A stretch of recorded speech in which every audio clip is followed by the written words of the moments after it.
Greetings, this is Robin Myers, and this is my Week 2 presentation on market failures for MPA 585 Political Economy. Let's get started. First, let's define a market failure. Here's a very simplistic definition. A market failure is a situation where free markets fail to allocate resources efficiently. Now, the example that I'm going to utilize for my presentation is market failure in K through 12 education. So let's address this. How does education relate to a market failure? Okay, education meets the narrow definition of a public good. It's not excludable and non-rival.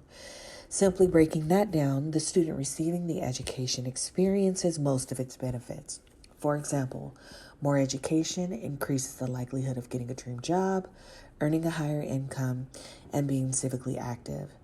As a public good with positive externalities, others also benefit from the student's education. For instance, a higher income means more taxes to fund public programs, and more active citizens means, and etc. Now, let's keep breaking this down some more.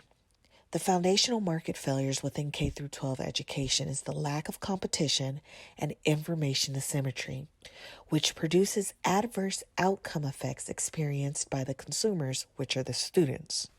To make this make sense, better schools are simply found in better neighborhoods, where wealthy parents can either send their children to private schools and or relocate to better school districts.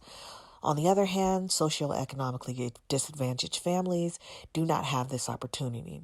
Ultimately, public schools not only have a monopoly on federal funding for the education they provide, but they also have a captive audience of consumers who lack the power to choose alternatives, which is evidence to support that this market failure isn't just a theoretical presence in our education system.